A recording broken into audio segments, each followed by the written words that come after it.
மருத்துவர் ஐயா அவர்கள் தொடங்கிய தமிழ்நாடு உழவர் பேர் இயக்கம் சார்பிலே ஒரு மாபெரும் உழவர் மாநாடு நடைபெற உள்ளது. நகரத்தில் அருகில் நாளை மாலை 4 மணி அளவிலே அங்கே கிட்டத்தட்ட லட்சக்கணக்கான உழவர்கள், விவசாயிகள், இளைஞர்கள் கூட இருக்கின்றார்கள். முக்கியமான பிரச்சனைகள், விவசாய சார்ந்த பிரச்சனைகளை கண்டறிந்து அதற்கு தீர்வு காண்கின்ற வகையில் இந்த மாநாடு நடைபெற உள்ளது. பொதுவாக தமிழ்நாட்டில் எந்த அரசியல் கட்சியும் இது போன்ற உழவர்களுக்கு தனியாக ஒரு மாநாடு அந்த அளவுக்கு நடத்தியது கிடையாது. அவர்களை பற்றி கவலைப்பட்டதும் கிடையாது. ஆக உழவு தொழில் உயர வேண்டும், உழவர்கள் உயர வேண்டும், தற்கொலைகள் நடைபெறக்கூடாது. அவர்கள் விளைச்சலுக்கு விலை இருக்க வேண்டும், கிடைக்க வேண்டும், நிர்ணயம் செய்ய வேண்டும். குறைந்தபட்ச ஆதரவு விலை, அதாவது மினிமம் சப்போர்ட் பிரைஸ் இப்போது நெல்லுக்கு, கரும்புக்கு, பருத்திக்கு போல கொடுத்துட்டு இருக்காங்க. அதுல எல்லா விளைச்சலுக்கும் இருக்கணும், எல்லா கனிகள், காய்கறிகள், எல்லா பூக்கள் எல்லாத்துக்கும் கிடைக்கணும்னு தான் எங்களோட விருப்பம். ஒவ்வொரு மாவட்டத்திலையும் சிறப்பு வேளாண் பொருளாதார மண்டலம், ஸ்பெஷல் ஆக்ரோ எக்கனாமிக் ஜோன் இப்படிலாம் உருவாக்கி விவசாயிகளை மேம்படுத்துகின்ற ஒரு மாநாடு நடைபெற உள்ளது. அதே போல தற்போது பெய்த மழையில பாத்தீங்கன்னா விழுப்புரம் சுற்றுவட்டார விவசாயிகள் உரிய இழப்பீடு வழங்கலாம் அப்படின்னு சொல்லிட்டு தேவந்தர்கள் குற்றச்சாட்டு வச்சிருக்காரு. அதே போல பாத்தீங்கன்னா 2000 ரூபாய் தான் கொடுக்கப்படுது. சென்னை தூத்துக்குடியில் கொடுக்கப்பட்ட மக்களுக்கு கொடுக்கிற நிச்சய போடுகின்ற மாதிரி ஆளுநருக்கு எடுத்து பேசுறாரு. இது பாக்குறீங்க? இது தொடர்ந்து நாங்களும் சொல்லிட்டு தான் இருக்கிறோம். உண்மைதான் அது. அதாவது சென்னையில மழை வெள்ளம் வந்ததுன்னா அவங்களுக்கு ஒரு வீட்டுக்கு 6000 ரூபாய் கொடுத்த அரசு, தூத்துக்குடி தென்காசியில வெள்ளம் வந்ததுன்னா அங்க 6000 ரூபாய் ஒரு வீட்டுக்கு கொடுக்குறாங்க.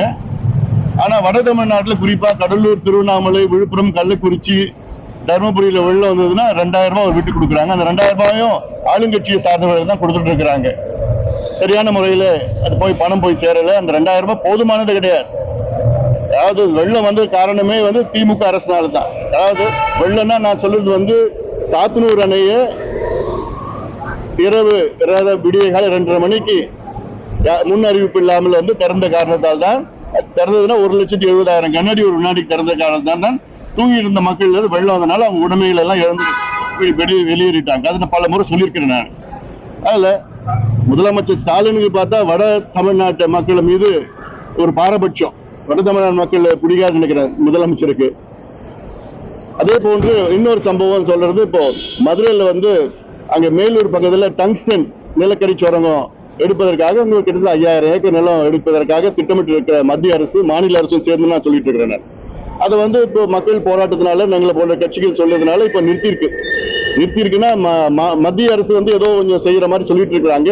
ஆனா மாநில அரசு இவர் சொல்றாரு, நான் முதலமைச்சரா இருக்கிற வரைக்கும் அங்க டங்ஸ்டன் நிலக்கரி சுரங்கத்தை நான் இயங்க விட மாட்டேன், வர விட மாட்டேன்னு சொல்ற முதலமைச்சர்.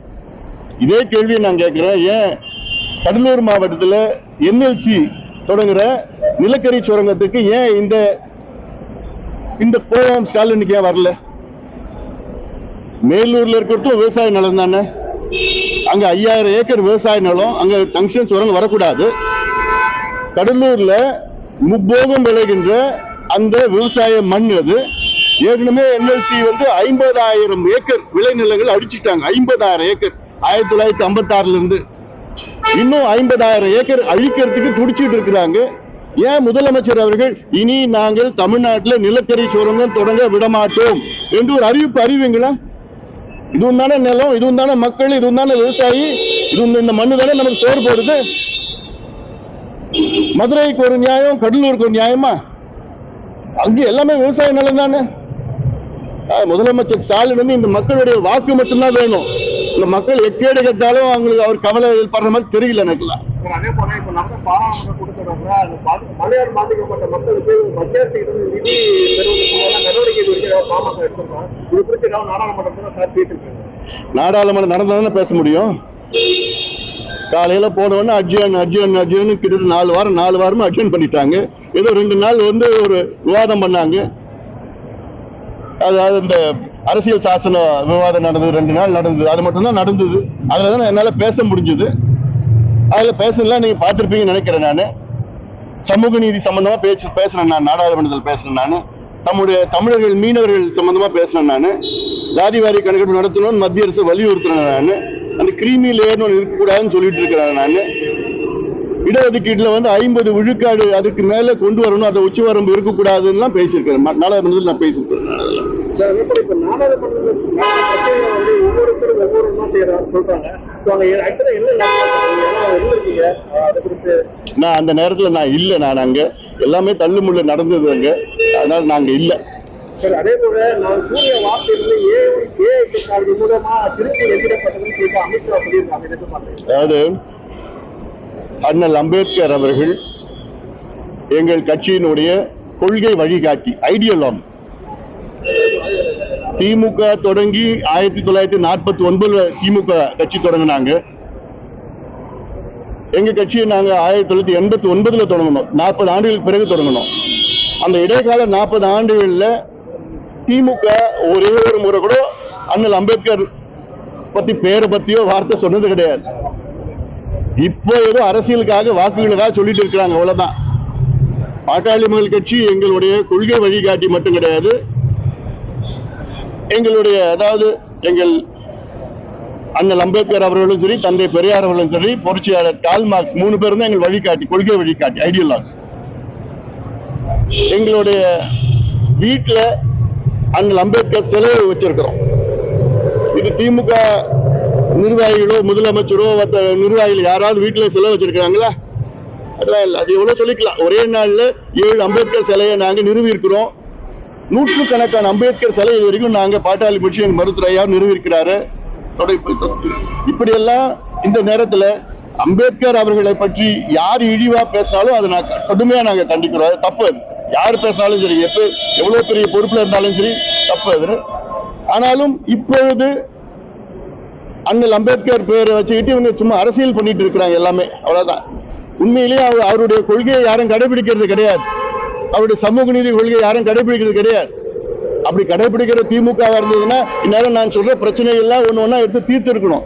அதை பத்தி அவங்களுக்கு கவலையே கிடையாது.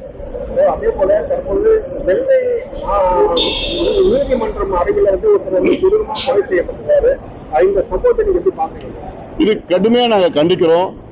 ஏன்னா தொடர்ந்து சட்டம் ஒழுங்கு கெட்டுட்டு இருக்கு. தொடர்ந்து பள்ளிக்கூடத்துல போய் ஆசிரியர்கள் தாக்கப்படுறாங்க, மருத்துவமனையில மருத்துவர்கள் தாக்கப்படுறாங்க, நீதிமன்றத்துல எல்லாம் தாக்கப்பட்டு இருக்கிறாங்க. இப்படி எல்லாம் அன்றாடம் செயல் நடந்துட்டு இருக்குது. இது காவல்துறையுடைய தோல்வியை தான் நான் பாக்குறேன். காவல்துறை யார்கிட்ட இருக்கு? முதலமைச்சர் ஸ்டாலின் கீழே இருக்கு காவல்துறை. தொடர்ந்து சொல்லிட்டு இருக்கோம். இதுக்கு முக்கிய காரணம் என்ன? கஞ்சாவோ மதுவும் தான் காரணம். அதை தடை பண்ணதுக்கு உங்களுக்கு ஒன்றும் துப்பு இல்லை உங்களுக்கு. அதே போல செந்தில் பாலாஜிக்கு அமைச்சர் சபையை பொறுத்தது ஒரு வாய்ப்பு இது சரியானதான் சொல்லியிருக்கிறாங்க. இதுதான் நாங்க மருத்துவர் ஐயா சொன்னது. அவர் வெளியில கிட்டத்தட்ட 400 நாள் உள்ள இருக்கிறாரு. வெளியில அடுத்த நாள் பார்த்தா விரிவாக்கம். என்ன அப்படிப்பட்ட தியாகம் பண்ணிட்டாரு அவரு? அவரை தியாகின்னு வேற சொல்றாரு முதலமைச்சர். சுதந்திர போராட்டம் நடத்தினார் அவரு. எத்தனையோ ஆயிரக்கணக்கான பேரை ஏமாத்திட்டு கோடிக்கணக்கான ரூபாய் கொள்ளடிச்சு இருக்கிறாரு சொல்றது அவர் மேல குற்றச்சாட்டு. அப்படிப்பட்டவர் ஏன் இதே முதலமைச்சர் ஸ்டாலினும் செந்தில் பாலாஜி மாதிரி அவ்வளவு குற்றச்சாட்டு வச்சாரு, ஊழல் குற்றச்சாட்டு வச்சாரு. இப்ப தியாகி ஆயிட்டாரமா அவரு? என்ன காரணம்? வெளியில அடுத்த நாள் அவர் அமைச்சராக்குறது என்ன காரணம்? அப்படி என்ன அவர் அமைச்சரா இல்லைன்னா தமிழ்நாடு இயங்காதா? இல்ல திமுக இயங்க முடியாதா? 400 நாள் ஜெயில இருக்கிறாரு. அவர் வெளியில அடுத்த நாள் அமைச்சராகிறாருன்னா அப்போ அந்த சாட்சிகள் எல்லாம் போய் மிரட்டு வரல. இதுதான் இந்த கேள்விதான் நாங்க கேட்டோம். நாங்க கேட்ட கேள்விதான் உச்ச நீதிமன்றம் கேட்டு இருக்கு. சரியான முறையை தான் கேட்டு இருக்கிறாங்க. தற்பொழுது விஜய் மேல ஒரு முக்கியமான குற்றச்சாட்டு வச்சிருக்காங்க. என்னன்னா மழை வெள்ளங்கள்ல பாதிக்கப்பட்ட மக்கள் வீட்டு நடையில பார்த்து விஜய் கோவாவில் நடக்கிற செல்வ முடியுதா அப்படின்னு சொல்லிட்டு இப்போ ஒரு வீடியோ பரவலா பரவிட்டு இருக்குது. இந்த கேள்வி நீங்க அவருக்கு தான் கேட்கணும், என்கிட்ட கேட்கக்கூடாது. அரசியல் தலைவர் அவரும் இந்த கேள்வி அவர் தான் பதில் சொல்லணும். அவருக்கு சார்பில் நான் என்னால பதில் சொல்ல முடியாது. நன்றி.